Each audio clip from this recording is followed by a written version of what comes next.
Hey there, podcast listeners. Exciting news. My new audiobook, The Short Book Formula, A Financial Professional's Guide to Writing a Book in 6 Weeks to Attract Ideal Clients, is out now. And the best part, for a limited time, we're offering this audiobook to you for free. Hurry over to www.theshortbookformula.com and claim your copy now.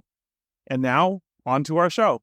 Hey there, Million Dollar Producer fans. I'm really excited about today's episode, and I think you're going to love it. I have a very special guest joining me today, someone who, if you had asked me a year ago, I never would have thought would be on this podcast. It's my older brother, Gabe McManus. You see, my company's been growing rapidly over the past year, and we've been building out our team of book coaches and writers to keep up with the demand. And Gabe was one of the first people I reached out to when we started expanding because of his unique background and his passion for personal finance. Today's episode is not just about introducing Gabe to all of you. It's also about diving into a really powerful concept that we use in our books, which is called the one big idea. Think of those books you've read, whether it's Rich Dad, Poor Dad, The Millionaire Next Door, or any other impactful personal finance book, and how they've shaped your philosophy about money. Maybe you've even found yourself using those books as examples or shorthand to communicate your own ideas with others. That's the power of the one big idea, a concept so strong that other people will talk about over and over again. In today's episode, we're going to show you how you can uncover and articulate your one big idea and how putting it into your book and using it in your marketing can make such a huge difference. We'll also be sharing a story about one of my clients named Steven, whose big idea completely transformed my own thinking about money. In fact, the very first time Steven and I spoke, I was so captivated by his concept that I eventually became one of his clients. This is what capturing your message and honing in on your one big idea is all about. It not only attracts the right clients to you, but it also saves you a ton of time in the process and allows you to build and scale your business more effectively. So if you want to know more about how to discover and leverage your one big idea, then keep listening, because this episode is packed with insights that can help take your message and your business to the next level. Gabe, first and foremost, tell us a little bit about your background and why you decided to join us as a book coach at this stage. This started from sitting in the hot tub with my brother and talking about what he does. And it was so fascinating to me because I love the subject of personal finance. It's my hobby. I read as many books on it as I can.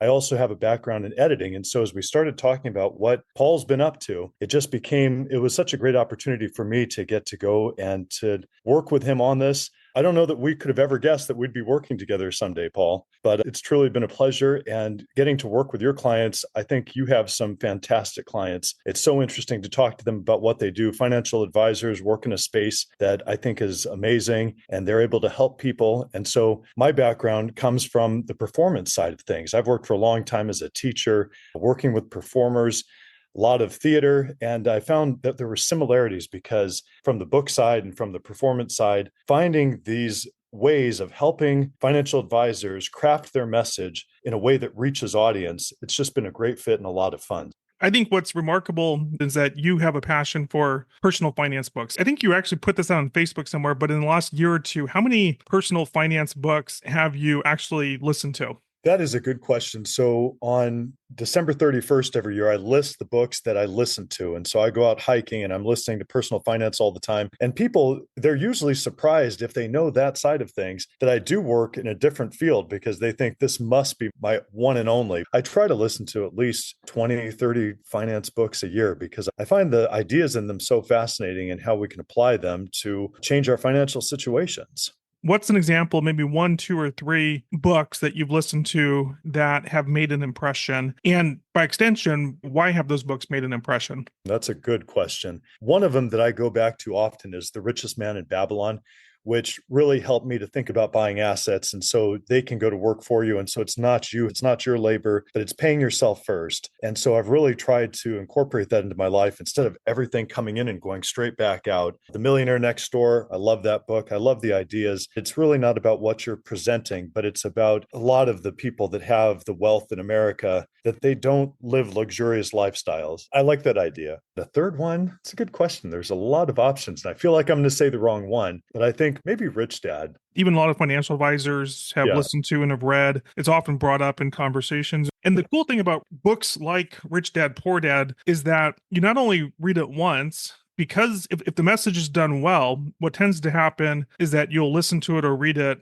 multiple times. So a book really helps people shape their philosophy about their finances. And it also becomes a book that people, whether it's your ideal readers or your peers, begin talking about, right? How many times have you brought up Rich Dad, Poor Dad in a conversation to someone to help either make a suggestion or explain your point of view? It's just Rich Dad, Poor Dad. It's one of those sticky ideas that just from the name alone, you get the concept, and the author, regardless if a person agrees with everything that's written in the book, immediately you have this sense of, oh, there's a different way that I can go here, and that the choices that I make are going to impact whether I'm heading down the Rich Dad road or the Poor Dad road. And so that helps me. I was just talking to a high school student the other day who had just picked up that book, and he was getting inspired by it. And I think it leads to good conversations and to some good inspired thinking on the subject. Another one that you mentioned is the Millionaire Next Door. And I think I read that 10, 20 years ago. To your point, essentially what I would call the one big idea is that actual millionaires tend to live below their means. And it's counterintuitive in many ways because the people that spend their money, buy the big house,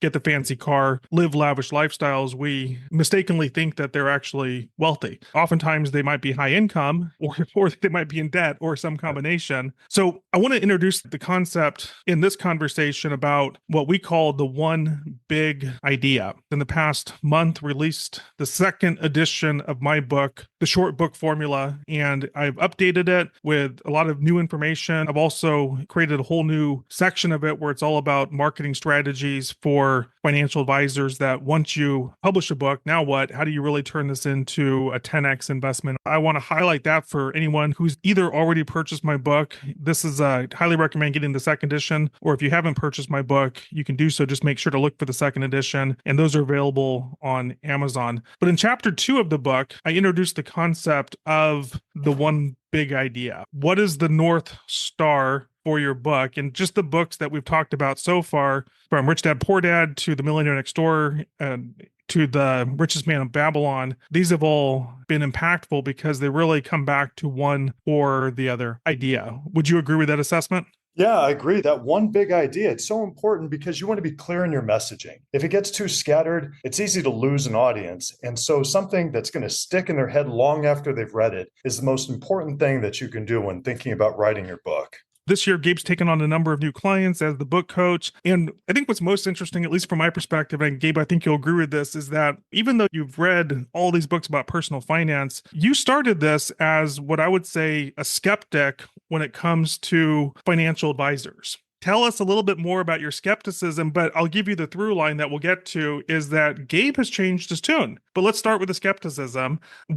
Despite all this information you've had and being interested in money and personal finance, what's been your position up until recently? I want to throw another book out there. And this is something that I've listened to more than once, and it's Unshakable by Tony Robbins. In that book, a lot of the messaging is about avoiding fees, about investing in an S&P 500 index fund and letting your money grow and not having it eaten away by fees. And so I think a lot of my skepticism came from that angle, thinking I don't want to talk to somebody who doesn't necessarily outperform the market, and I'm paying my money in order to get that advice.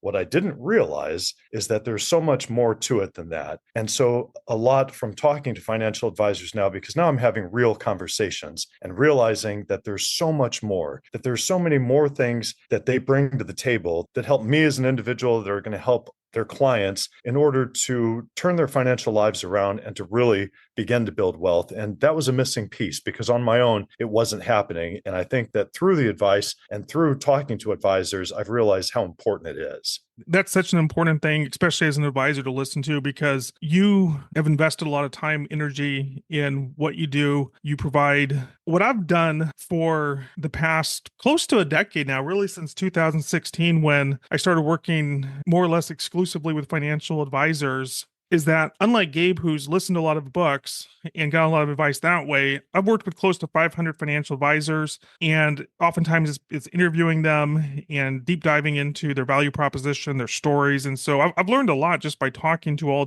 directly to all these financial advisors. In that time, to me, it's been fascinating because when I started out, spoke to more advisors that were maybe a little bit more life insurance based. And so I got to understand the benefits of life insurance, such as whole life insurance. I was motivated and inspired to invest in a whole life policy, which I'm happy that I did. And at that time, I chose an advisor. Her name is Nancy, and I chose her because I felt that I trusted her. I felt that she was an expert at what she did. I felt that I could trust her, and she would help me make a decision that was in my best interest. And so I wasn't scared of her trying to, quote unquote, sell me something. I was already sold on the product, and she would help me make a good selection. And part of the reason I bring that up is that who's your real competition, right? There's probably two categories that come to my mind, which is number one, do-it-yourselfers. It's the people like Gabe who are just skeptical, that don't see the value. They've listened to books, and essentially they come from a perspective that just invest in the S&P 500, broadly speaking, avoid fees at all costs.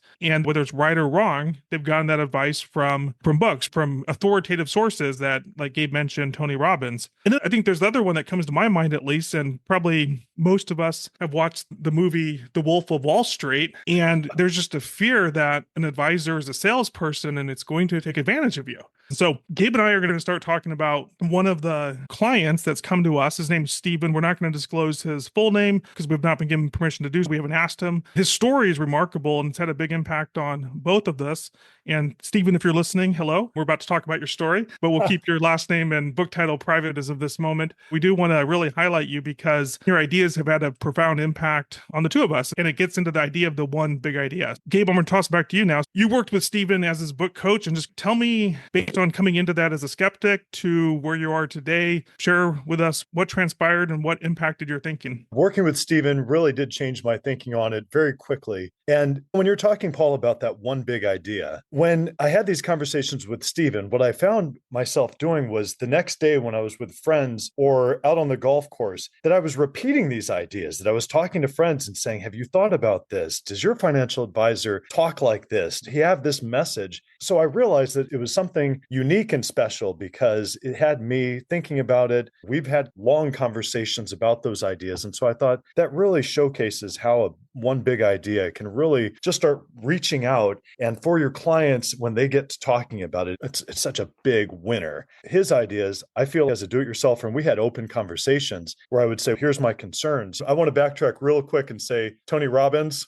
I still love your books and your ideas. I am not knocking it. I still don't want to pay fees, and I still believe in the S&P 500 index, but now I've seen that there's a broader picture also. With Stephen's ideas, it really was challenging my thinking. And so all of the locked in positions that I had, I found myself nodding along and saying, yeah, it was like he was getting into my head that, yeah, that took place between me and my wife at the time. And this is something that I'm dealing with. And and there's answers too. Here's how you can stop working. You can stop dealing with the same problems and you can move on to cooler problems. And I really like that. So I think it helped transform my thinking on the subject. And it shows that when you're clear about your message, you can really have a great impact on people and the way they think, especially about their money. I would add that working with so many financial advisors as my client, generally, oftentimes people will say, hey, we should talk about this, that, and the other. And normally I politely decline, at least until I get to know them really well. The ideas that Stephen brought just during the very first call, just to be clear, he was buying into my services. He was there to start as an author, but he took the time to share his idea for the book. And I was genuinely impressed. And it was super genuine because by the end of the call, he essentially said, hey, I'm happy to set up a call with my team so we can see how we can help you. And up until that point, I would never have said yes, but I was genuinely impressed by the idea. And this is probably a few months back. And since then, I've become a client. And it's only been probably a month or so now that I've been a client, but I've been very happy with everything that he's done, I wanted to make sure that I was making a good choice for myself, as we all do, as your prospects do. And so even though I had said yes to the first call, I wasn't convinced yet, right? And so by the very first call, he was in a situation where I would argue most advisors would love to be, where he didn't have to pitch me, he didn't have to educate me, he didn't have to sell me. He could have just said, sign here and we'll move forward. And I would have said, sure, because I was already pre-sold. I was already Right. feeling the ideas, and I said, no, take me through the process, because I was just curious really as to see what he did. But I was pre-sold going into that call. Again, that's one of the things about writing and publishing a book, is that ultimately, if we can capture those ideas and use it as a marketing tool to get it to your prospects in advance of that first call, it'll help pre-sell them on the value that you bring. Or if they come to you and they haven't read your book, if you give them the book, say between meeting number 1 and number 2, and you give it to them as a homework assignment to read before that next meeting, you can pre-sell them on that second meeting, which allows you to be a lot less salesy. It allows you to save a ton of time, because you're able to more quickly take someone from, I don't know who you are, to suddenly, where have you been my whole life? But so I'm getting a little bit off track here, but I did think that was useful to share. And so let's talk briefly about the big idea, or a couple of the tangents that were impactful for you and me, Gabe, in terms of his book. Specifically, what was it? What was the big idea, or what were some of the ideas that are memorable to you? I think starting off, it's about, he used the word sequencing, that there's things that we want to do in life, and he's not saying no to any of that. So it's not just the frugality of don't buy lattes and so you can have more money, but it's that you can do all of these things, and he wants you to do all of them, but it's the right order. So taking your money and taking a hard look at what you spend, what's coming in and what's going out, then putting it into different buckets. And so you're looking ahead. One of the ideas was that we spend Christmas every year. Well, maybe if you're buying Christmas presents or other presents for other holidays or birthdays, and then we act surprised when we get there. That wasn't part of my budget, but that we can start anticipating some of these costs, like auto repair, new tires for the car, things that come up. But when we look at it and put it on a spreadsheet, that it really becomes clear about what we're spending, and then taking a certain amount and making that what you can spend on your weekly spending and paying yourself into a different account. So based on that, I have several different bank accounts now, a couple of checking and a few savings, and things are organized in a different way than they've ever been organized before. And I'll tell you, the transformative part about it is that before I had budgeting apps, I never really used it. I thought, oh yeah, I can only spend this many thousand this month. And it just didn't really work. But now that spreadsheet's open all the time. And I'm thinking, how can I make this work better for me? How can I improve it and get it to the point where, instead of dealing with the same old problems every month, where I only have this much coming in and it's all going right back out, where I can get to the point where I can save more and I can contribute more to my retirement, and I can start to build real wealth and have money to do things. And those are the cooler problems that he talked about. So I think the way that it was sequenced about, we start here and then we're moving towards these much better goals, I thought that's something that I can really get behind and is going to change the way that I think about my money and the way that I manage my money. I'm going to take the liberty of throwing you under the bus for a second. Not throwing you under the bus, that's phrased wrong. I'm going to get into the realm of TMI, perhaps, where you're like, why'd you say that? But I did hear you say it. I think you did mention that you have an alimony payment. And Yes. I can imagine that for couples, one of the biggest arguments is personal finances. In the book, Stephen talks about his own journey with his wife, Kelly, from say 20 years ago to now, where they started out, and he would question her purchases. And he described himself as judge, juror, and executioner, and how his system helped to go from that dynamic, which wasn't healthy, to now a very healthy dynamic. This is in the book, so I can share it. I believe he's gone from essentially starting out in his 20s with no net worth, and now he has, I want to say, $9 million of assets. And he's only 44 years old. It's a remarkable, quote unquote, rags to riches case study, which is part of really why I think Gabe and I were attracted to the idea, is because it's like, it's not just theoretical. It's, hey, here's exactly what I did. This is Right. what my wife and I did, which is just really impactful. But just from maybe that perspective of his approach and how it actually can help couples genuinely potentially heal some of that discord that they might have when it comes to personal finances, especially if one's a spender and one's a saver. I know it's probably too late. I don't know if you had come across some of these ideas maybe a few years ago. What are some of the lessons that you've learned? That's exactly right. And that's what I told him several times in our conversations is where were you 15 years ago that this would have been so useful to hear back then? But that was one of those nodding my head moments where he's talking about his wife coming in with the Target bags and immediately the questions are coming out of his mouth about how much did you spend? And did we need that? And I thought, yeah, that was me all the time. And that there's always going to be in relationship, there's going to be the yes person and the no person. If that doesn't get worked out in a harmonious way, it leads to trouble in relationships. And so I was just on the golf course this morning and my friend was telling me about some purchases that his wife had made. And so we were talking about if you have common goals that you can get onto the same page of, look, here's where we're trying to go. So this is why we're limiting our spending during the week. And so if you're both trying to get to the same destination, then maybe it helps people to bridge that gap and to reconcile the different wants and needs. And then it's not a matter of, because then if you've got a set spending amount and it's been transferred, hey, great. Was it out of that? Perfect. Then you don't have to worry about what's being purchased, that you're making decisions together. So I think to me, that was a revolutionary idea because in my marriage, we didn't have a great system for talking about finances. It usually was more of a stress point, which I know it is for a lot of people. From my perspective, I think what he does a remarkable job of is talking about behavioral finance, but in a way that's very relatable. So it's not just a theoretical concept of behavioral finance, but it's actually, he does it through the stories about himself and his wife and people that he's come across over the course of his career. And in the very beginning, one of the things he talks about is that when he was starting out as a financial advisor and he was in his early 20s, he would speak to countless retirees and pre-retirees in their 50s, 60s, and 70s. And what he discovered was that every single one of them wanted three things at that stage in their life, which was time, health, no financial stress. Yeah. So that they weren't financially stressed at that point, that they had choice in terms of what they did. Did they retire? Did they continue working? Did they do something else? But time, health, and choice. And beyond that, what he realized was that the people that were coming to him, a lot of them, if they saved in a 401k, had done a decent job of accumulating money. Maybe they had a couple $100,000, maybe a couple million, whatever it was. It was because of the automation of that allowed for that. And at the same time, if he asked that, maybe they had $1 million in their 401k, but if he asked them, how much do you have in your bank account? It was maybe a couple $1,000s. And suddenly he wasn't able to work with them per se because they didn't have the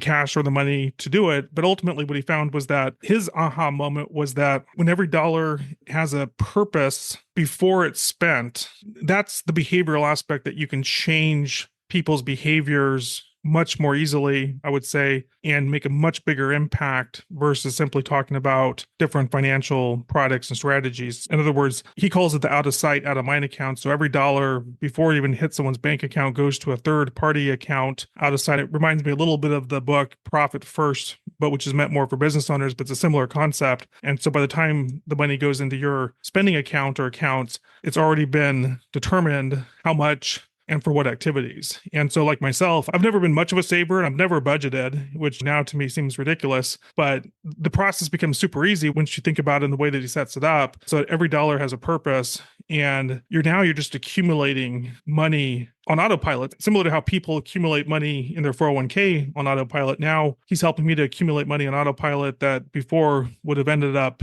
likely being spent. And so again, just a remarkable system. I haven't thought through the one sentence to describe his one big idea. There's a couple different things that come to mind, but perhaps one is that every dollar should have a purpose because there's elements of automation. There's elements that are similar to other systems, other books. But probably the one that I haven't necessarily heard from others is that every dollar should have a purpose from day one. I think that would be my takeaway from his one big idea. What would you add to that, if anything? I think that's a clear way of putting it. I think that every dollar having a purpose, that helped to change my thinking about it because I really was living prior to that and thinking about it in that way. It's like a financial lie. And I think that's one of the things that he was willing to say, that the industry is lying to you when people are telling you, yes, you can do this, that they're wrong. And people don't want to tell you no. And I hadn't been told no. I wasn't telling myself no. But that really, if it's not there and when you're Gabe, you deserve that latte. Go ahead, buddy. Yeah, if only it was just a latte, but it's usually bigger things. You want to take a trip, you want to do something. And again, it's not that you shouldn't do it, But if the sequencing hasn't been done correctly, then really you're not in a position to do it. Sometimes you have to make hard choices earlier. And so when you give every dollar a purpose and say, do I want my dollars going to this, or do I want to be able to save into the buckets for travel and so I can have the opportunity to do it? And then if it's there, fantastic, enjoy your trip. I'm not a huge spender where I'm spending crazy on credit cards. I try to follow other books like Total Money Makeover and get off of credit cards and things like that. But it feels so much better if you've really done the sequencing correctly. And so you've given that dollar purpose. It's in my travel bucket. And so now when my golf buddies want to go to Phoenix and do golf and barbecue for a weekend, I'm like, perfect. I've got the money. Let's go. And I can enjoy it without feeling like, how am I going to suffer for this later? Or how's my retirement needs not going to get met because I've made these choices when I was younger and not thinking. That's what he said. It's, you don't know the person you're going to be. He's seen so many people reach that retirement threshold and they all want the same thing. And that he said, it's the hardest thing to convince somebody they're going to be somebody that they're not right now. Because right now we're thinking in the moment and we want to do these things now. We're not looking at who we're going to be, but he's helping through this book and through the things that he's talking about. He's helping people to look down the line.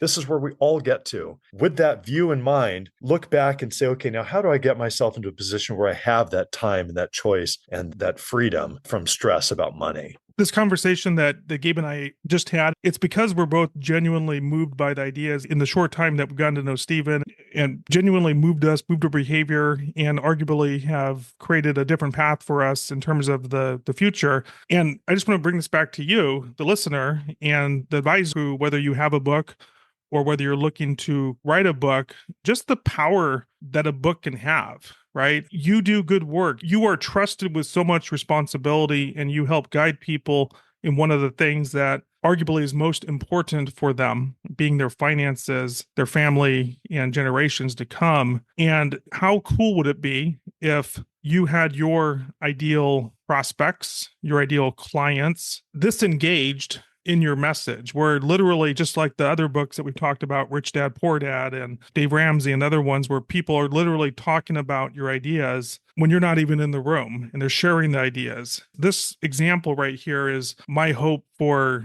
everyone in the services that we do, and help them to go from advisor to author so that they can get out their message in a much bigger way and really make a bigger impact on the people that they serve and that they want to serve. And if you're with us at this point, hopefully that point's been made. And the only question I have for you is, what's your one big idea, and when are you going to execute on moving forward to writing that book that can make a big difference? Gabe, while I have you here, any final thoughts to wrap up this session today? I think that's a good point, Paul. And we've been focusing in on one of the clients that we've worked with, but through conversations with I agree 100% with what you said, that they do such good work for their clients. And it's so meaningful. Like, they've all seen this view of when they're reaching retirement, and they have this valuable insight that they get to see on a daily basis, and can help people that are starting to approach it, or even just starting out, to really set themselves up for success in a much larger way. And like you said, that they do have that one big idea. They have so many stories, so many things to inform, to help others. And that when they can zero in on, okay, here's my big idea, when that goes into a book, it's going to help to get their message out and get us talking too. And I'm on the golf course telling my friends about your book too. I think that it's going to make big impact in people's lives. And so I'm excited about the fact that we're talking about how do you get to that core message. And so when they're thinking about it and they contact you and say, okay, I want to get this into a book, that it really can be a book that helps to change how people think about their money and their financial life. Thank you, everyone, for taking the time to listen today. I thought that I was going to be able to make a lot more jokes at my brother's expense. This is our very first podcast together, but we ended up having a